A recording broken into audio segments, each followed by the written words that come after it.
जितने जलसे होते हैं उतनी ही ज्यादा ये हमारी कौम जाहिल और गंवार होती जा रही है। ये वो कड़वा सच है तो शायद आपके गले न उतर पाए, लेकिन ये हक है। कभी हमने इस चीज पर गौर नहीं किया है कि आखिर ये ऐसा हो क्यों रहा है। हम अपने इन जलसों से अपनी कौम को हम पैगाम नहीं दे पाते हैं कि तुम्हें अपनी जिंदगी गुजारनी कैसे है।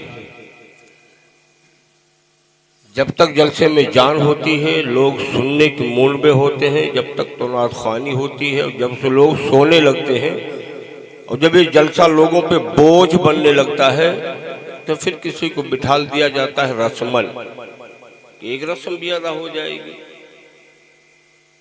मैं आपसे सिर्फ ये गुजारिश करूंगा कि इन जलसों का तर्ज अमल आप बदल दें। मुझ जैसे नाचीज को आप मत बुलाएं। कोई आपके इलाके में बेहतरीन आलिम हो, आप उसे बुलाएं जलसों के अंदर और उसे मौजू दे करके आप बुलाएं कि हजरत हमारे गांव में ये बुराइयां ज्यादा हैं, आकर के आपको 1 घंटे या 1.5 घंटे आपको इसी पर बोलना है।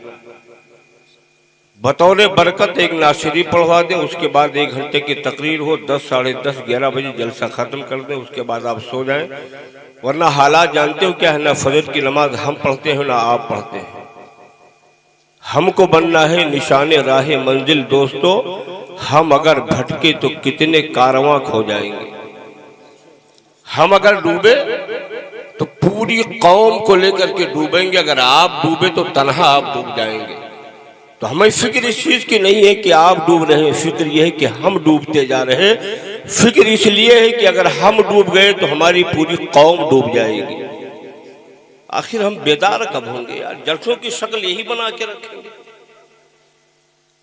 ये जलसों ने हमको इस मकाम तक पहुंचा दिया है कि मैंने देखा है कि कहीं अगर बारात में जाओ, गाड़ी में हजरत बैठ जाओ और जब लोग बैठे होते हैं, जब देखते हैं कि मौलाना साहब बैठे हैं तो गाना नहीं लगा पाते हैं तो कव्वाली लगा देते हैं।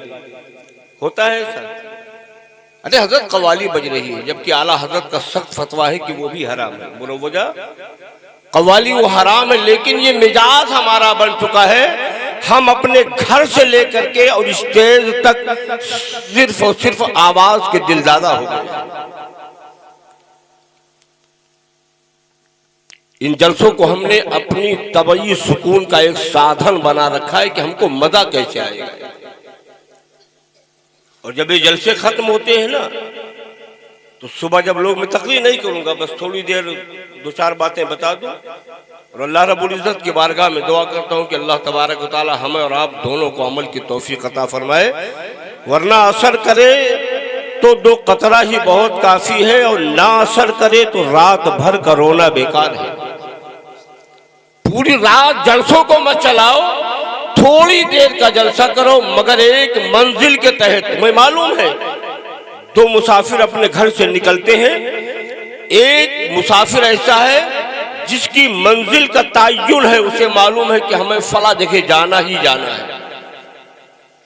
और एक आदमी ऐसा निकलता है जो सिर्फ सैर व तफरीह के लिए, मनोरंजन के लिए निकलता है, अपने दिल को खुश करने के लिए। निकलते दोनों हैं। तो जो तफरीह के लिए निकलता है, बिल्कुल काम की बात है, अब इसे गांठ बांध कर लेना। मैं इस जलसे का निजाम जो है उस पर मैं मिसाल दे रहा हूं। होश की दवा करें आप किस चक्कर में हैं याद रखें। अगर तुम्हारा अमल अच्छा नहीं है, ना कोई पीर बचा पाएगा, ना कोई मौलवी बचा पाएगा, जहन्नम के ईंधन बन जाओगे। अरे जिसको अपनी फिक्र ना हो कि हम कहां जाएंगे, वो तुम्हें क्या बचाएगा यार? होश नहीं है तुम्हें, सिर्फ मनोरंजन करते हो, दिलों को खुश करते हो। ये अकीका है, नबी की सुन्नत है। अकीका क्या है? नबी की सुन्नत है। और मुसलमानी ये भी नबियों की सुन्नत है। और शादियां हमारे घरों में होती हैं, वो भी नबियों की सुन्नत है। ये सब नबी की सुन्नत है।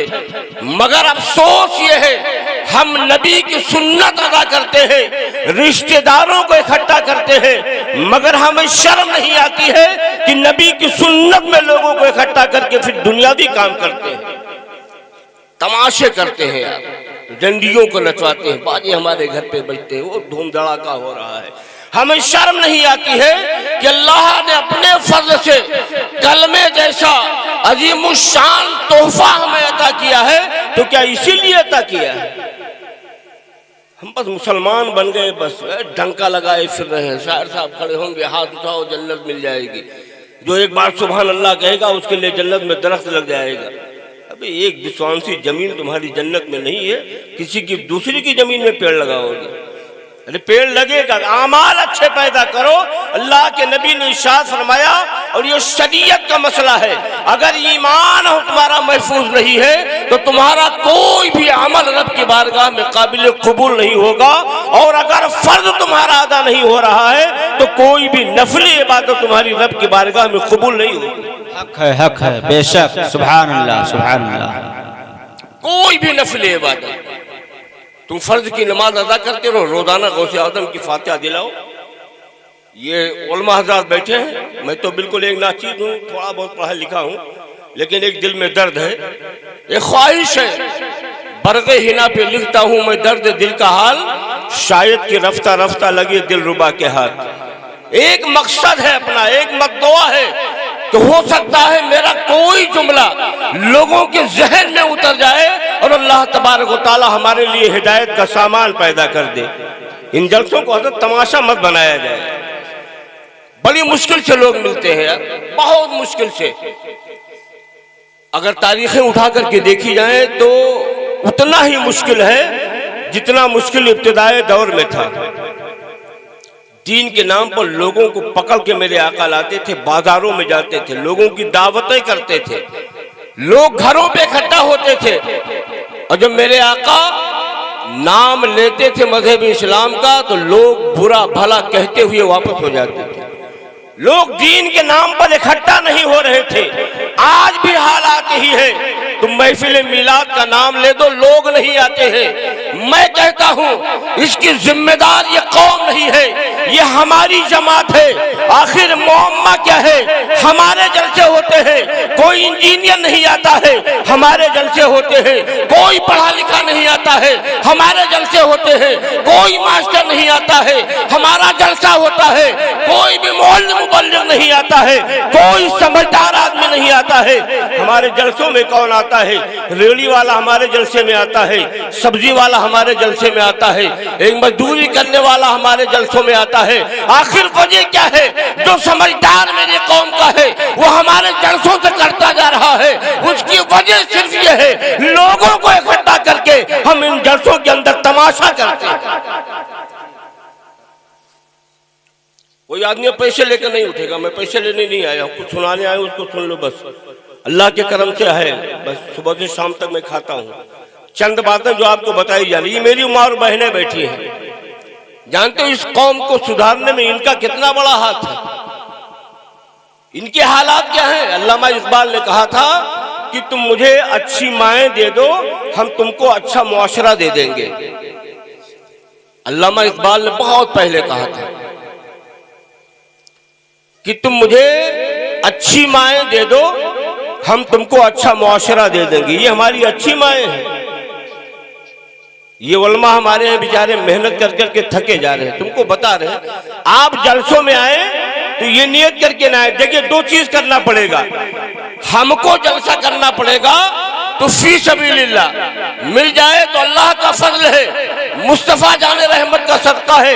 मगर हमारी नियत पैसा नहीं होना चाहिए।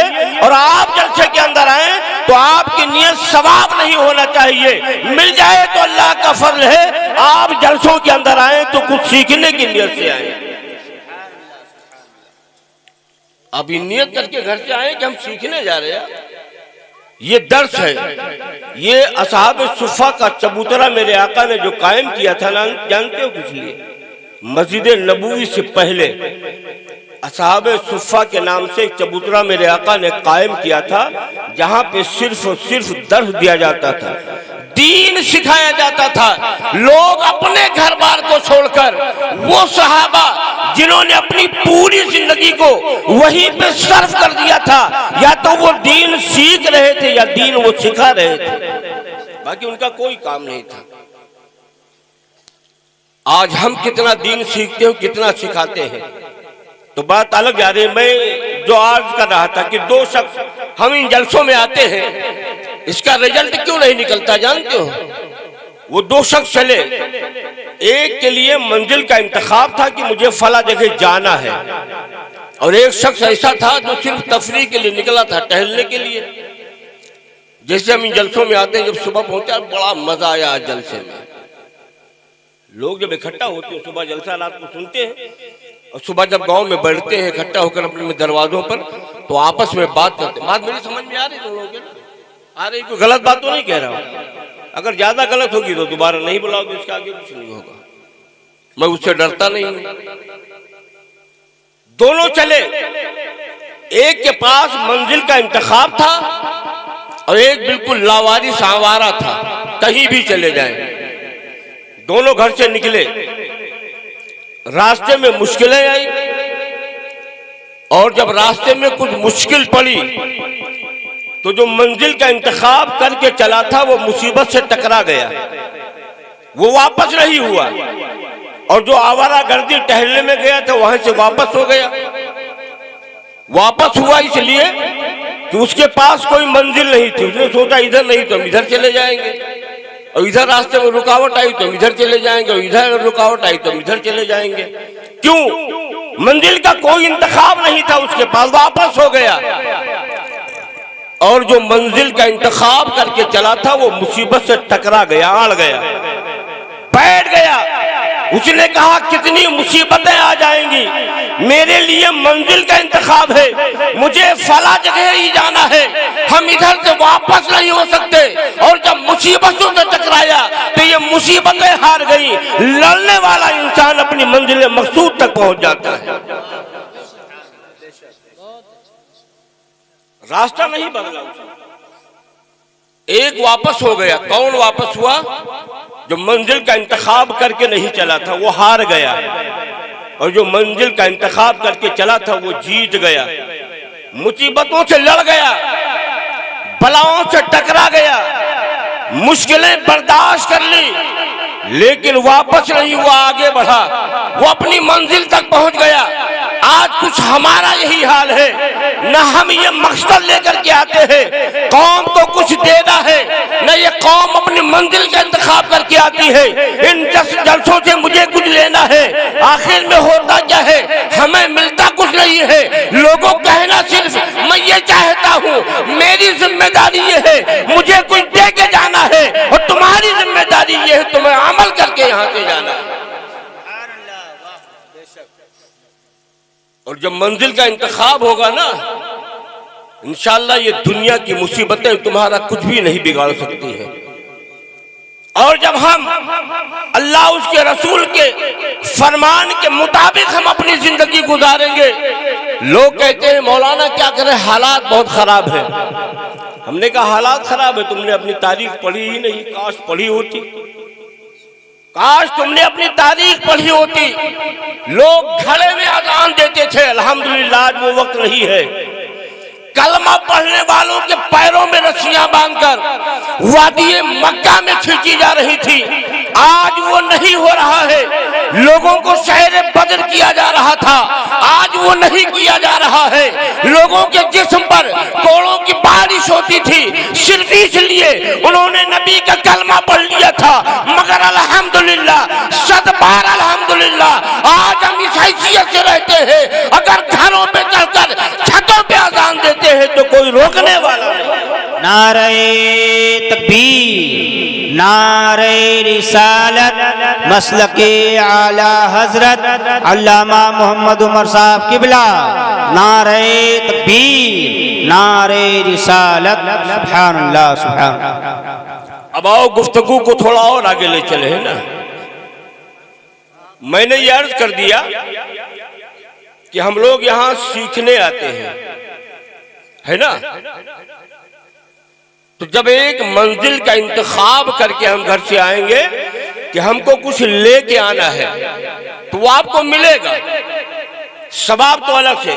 उमर फारूक आजम का दौर था, मस्जिद नबूवी की तौसी हो रही थी, बढ़ाई जा रही थी। पढ़ी दो पाक अल्लाहुम्मा सल्ली अला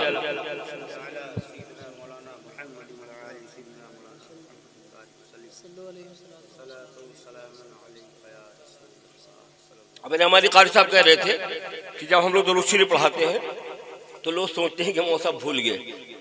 नहीं, मैं पानी पी रहा था इसलिए मैंने दुरूद शरीफ पढ़ाया।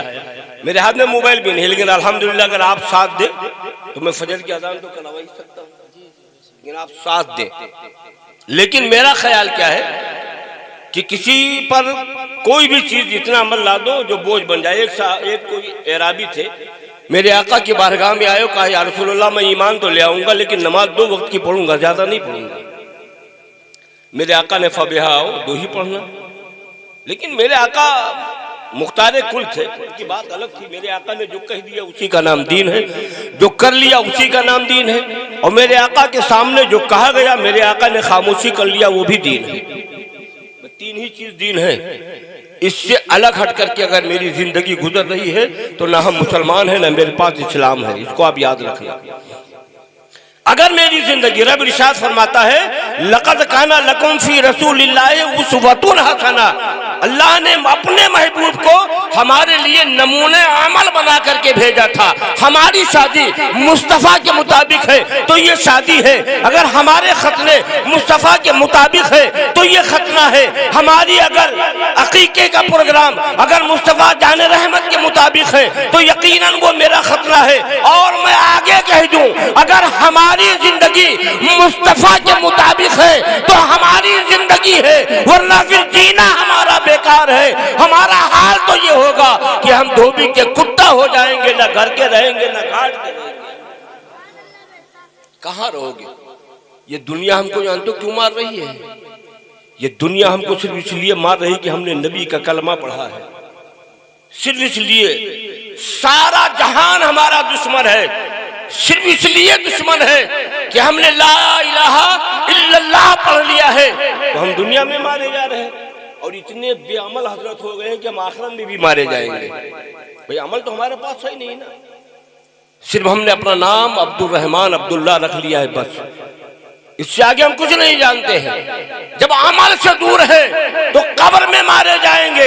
नाम की बुनियाद पर हम दुनिया में मारे जा रहे हैं। और रब ने इरशाद फरमाया है कि जो मुझसे मेरे जिक्र से अपने आप को फेर लेता है, रब इरशाद फरमाता है हम उसकी दुनियावी जिंदगी तंग कर देते हैं और कयामत के दिन उसको हम अंधा बना के उठाएंगे। वमन आरदा अन ज़िक्री फ़इन्ना मईशतन व दनकन व नहशुरुहु यौमल क़ियामति आमा। रब इरशाद फरमाता है अगर तुम मुझसे फिर गए तो रब का वादा है हम तुम्हारी दुनियावी जिंदगी भी तंग कर देंगे और जब क़यामत के मैदान में उठोगे तो हम तुम्हें अंधा बना के उठाएंगे। तो बात सच है कि नहीं सच है? हम दुनिया में मारे जा रहे हैं इसलिए कि हम मुसलमान हैं, हमने कलमा पढ़ा तो दुनिया तो हमारे हाथ से गई। और आखिरत इसलिए जा रहे हैं कि हम मस्जिद का दरवाजा नहीं देखते हैं, हम झूठ बोलना नहीं छोड़ते हैं, शराब पीना नहीं छोड़ते हैं, जिनाकारियां हमारे घरों में आम हो चुकी हैं। मेरे आका ने फरमाया था अपने उम्मतियों से, मेरे नबी का फरमान अल्हम्दुलिल्लाह हमने ना पढ़ा है ना हमने समझा है, हम ना समझने की कोशिश करते हैं। मेरे आका ने फरमाया था लोगों जिना को मुश्किल बना दो, निकाहों को बिल्कुल आसान बना दो। आका का फरमान है कि जिना को मुश्किल बनाओ, निकाह को आसान बनाओ। आज हमारा दस्तूर यह है कि हमने निकाह को मुश्किल बना दिया है और जिना को बिल्कुल आसान बना दिया। जरा दुनिया का जायजा लेकर के देखें, हमें तो ऐसा लग रहा है कि आज दुनिया के अंदर सबसे आसान काम वही है। क्यों? उसके लिए सिर्फ जगह का इंतखाब करना पड़ता है, मगर निकाह के लिए फ्रिज का इंतजाम करना पड़ता है, कूलर का इंतजाम करना पड़ता है, बेड का इंतजाम करना पड़ता है, बारातियों के लिए बकरे का इंतजाम करना पड़ता है, नाश्ते में फ्राई का इंतजाम करना पड़ता है, अच्छी क्वालिटी की मिठाई का इंतजाम करना पड़ता है। ये है मुसलमान। मेरे आका ने फरमाया था निकाह को आसान बना दो ताकि किसी से गुनाह न होने पाए। आज हमारे दहेज की लानत ने हमारे निकाहों को इतना मुश्किल बना दिया है कि हमारे बच्चे और बच्चियां जिना की तरफ भाग रहे हैं। बोलो हो रहा है नहीं हो रहा है? कौन जिम्मेदार है? पहले के लोग जिम्मेदार हैं कि तुम भी जिम्मेदार हो यार। तो ये हमारे हालात हैं। तो मैं अर्ज कर रहा था मेरे फारूक आजम की दौरे खिलाफत है, मस्जिद नबी जब बढ़ाई जा रही थी तो मस्जिद नबवी के बगल में एक शख्स अपना मकान बना रहा था। मेरे आका अमीरुल खलीफतुल मुस्लिमीन उमर फारूक आजम ने उसे बुलाया और बुला करके उससे पूछा कि जो ये मकान जो तुम बना रहे हो, ये एक खिड़की तुम लगा रहे हो, सीधे बैठो, बढ़िया बड़ी दर्द पाक अल्लाहुम्मा सल्ली अला सय्यदना व शफीना हबीबना बोल दो इसे। नारे तकबीर, थोड़ा बेदार हो। या रसूलुल्लाह जिंदाबाद जिंदाबाद, अल्लाहु अकबर, या रसूलुल्लाह। दोनों हाथों को उठा के कहो या रसूल अल्लाह। सुनना चाहते हो, नींद तो नहीं आ रही। देखिए मैं कोई मुकर्रिर नहीं हूं, मैं आपके घर का आदमी हूं। ये हमारे चचा हैं, इनकी बेटी यहाँ है, तो ये हमारे चचा हैं तो हमारी बहन है। हम तो अपने घर आए हैं ना, हम कोई मुकर्रिर नहीं है ना, हम तकरीर बोलने के लिए आए हैं। फिर कभी बुलाओगे तो देखेंगे। हम तो अपने घर में आए हैं, लेकिन इरादा ये है कि कुछ बता के जाएंगे। उमर फारूक आजम ने पूछा, जो मकान तुम बना रहे हो, ये खिड़की जो तुमने मस्जिद नबवी की जानिब लगा रखी है, मकसद तुम्हारा क्या है? तुमने खिड़की इधर क्यों लगाई? तो पहले तो वो डर गए, ये खलीफा है, अमीरुल मोमिनीन है, मुझसे पूछ रहे कहीं नाराज ना हो। तो उसने कहा हुजूर बस कोई मकसद नहीं था, मैंने इसलिए लगा दिया कि घर में उजाला भी जाएगा, हवा भी आती रहेगी। तुमने फारूक आजम ने जानते हो क्या फरमाया था? हमने फरमाया था, जा तेरी सोच पर लानत है, काश तेरी नीयत अच्छी होती। तो उसने कहा हजरत करना क्या चाहिए? तो आपने बहुत लाजवाब जवाब दिया था। आप गौर करें, जलसे में आते हैं तो नीयत क्या होनी चाहिए?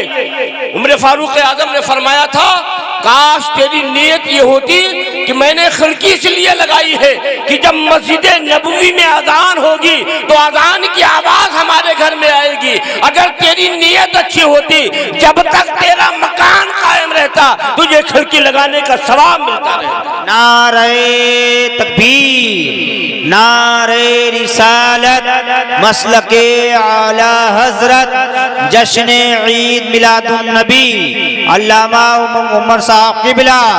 नारे तकबीर, नारे रिसालत। आपने फरमाया तेरी नीयत अच्छी नहीं थी। अगर तेरी नीयत ये होती कि मैंने खिड़की इसलिए लगाया है ताकि अजान की आवाज आती रहे, तो जब तक ये मकान कायम रहता, आवाज तो आवाज जाती रहती, हवाओं का भी नुज़ूल होता, हवाएं भी जाती, रोशनी भी जाती, मगर खिड़की लगाने का सवाब भी तुझे मिलता रहता। लेकिन तेरी नीयत अच्छी नहीं थी। अरे आवाज तो अब अजान की अब भी जाएगी, पहले भी जाती, मगर नीयत तेरी अलग थी। अब तुझे अजर और सवाब नहीं मिलेगा।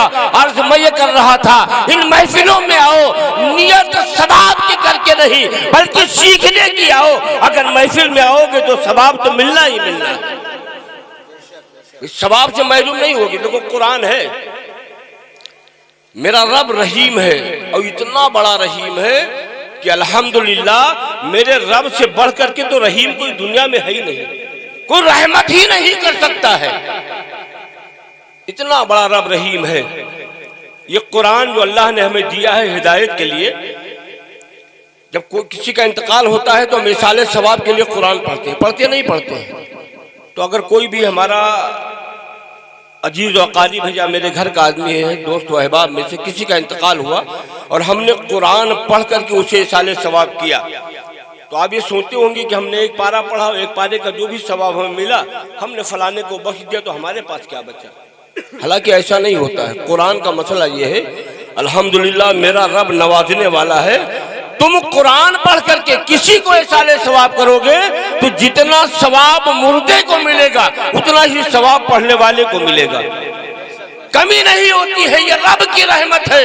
रब अपनी रहमतों की वजह से किसी के सवाब को काट कर किसी को नहीं देता, बल्कि जितना देने वाले को देता है उतना ही उसे भी देता है जिसे अता किया जाए, भेजा जाए। सवाब में कमी नहीं होती है। तो ये रब की रहमत है। लोगों, इन जलसों से कुछ सीखने की कोशिश करो, इन जलसों से कुछ अमल करो। दीन का सीखना हमारे लिए बहुत जरूरी है। हमने दीन को नहीं सीखा, बिल्कुल नहीं सीखा। हमें दीन से कोई वास्ता नहीं है। ये जलसे वो रास्ते थे, वो जराए थे, वो असबाब थे जिनके जरिए से हम तक दीन पहुंचता, हमने वो भी बंद कर दिया है। हमने बहुत सारे जलसों में ऐसे देखा है कि इन जलसों पर इतना तमाशा होता है, हंसी ठट्ठे मजाक मस्खरेबाजियां होती हैं, तभी तो लोग कहते हैं बड़ा मजा आया। ऐसे जलसों से परहेज करो। इन जलसों में अब अंदाजा लगाओ कि अगर इन जलसों में बैठकर अल्लाह का खौफ हमारे दिल में नहीं आएगा तो कहां आएगा? बाजार में रहेंगे तब अल्लाह का खौफ दिल में पैदा होगा। अल्लाह का डर गौसे आजम रज़ी अल्लाह ताला अन्हु है, उनकी तारीख तो बहुत लंबी है। आप जब खिताब करते थे तो तारीखों में आया है कि आपके जलसे से को सीटी ले रहा है भैया, आवाज इसकी क्या कर रहे हैं? मुझसे ज्यादा वो एडवांस में वही बोल रहा है।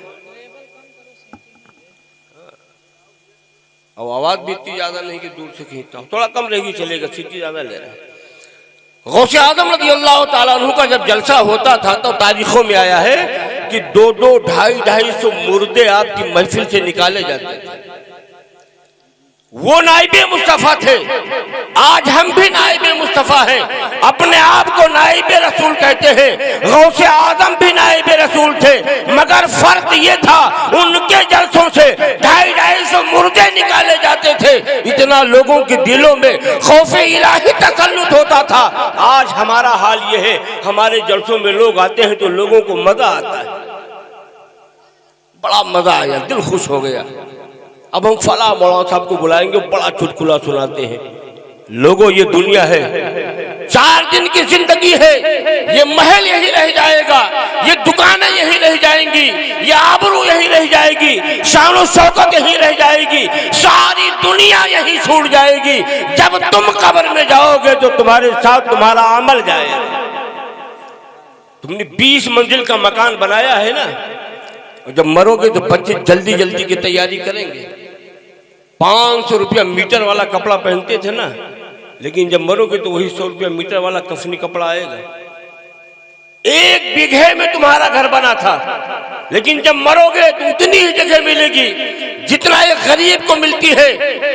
जब तुम्हारी रूह जिस्म से परवाज़ कर जाएगी, अमल का दरवाजा बंद हो जाएगा।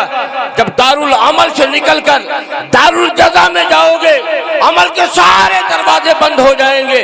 अब तो साथ में वही जाएगा जो तुमने दुनिया में किया होगा। भाई के साथ ज्यादती की होगी, पड़ोसी के साथ किया होगा, रिश्तेदारों के साथ किया होगा, किसी गरीब के साथ किया होगा, वो सारा अमल तुम्हारे साथ जाएगा, बाकी कुछ भी नहीं जाएगा।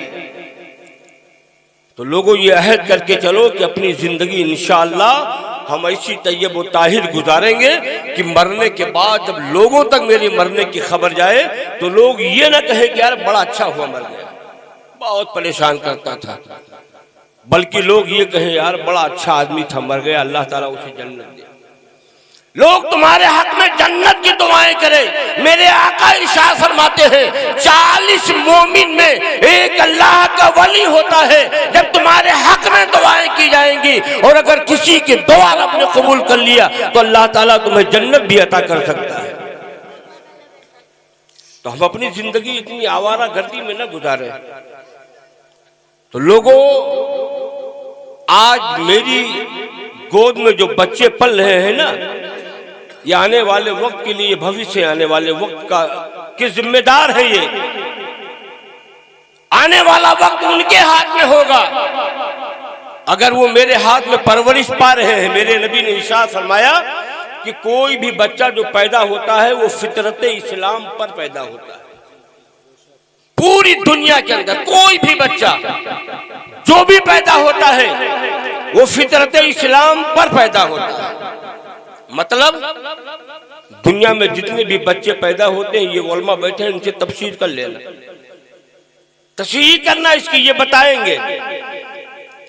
दुनिया में जितने भी बच्चा पैदा होता है, जो भी बच्चा, जितने भी बच्चे होते हैं, सब मुसलमान बनकर पैदा होते हैं।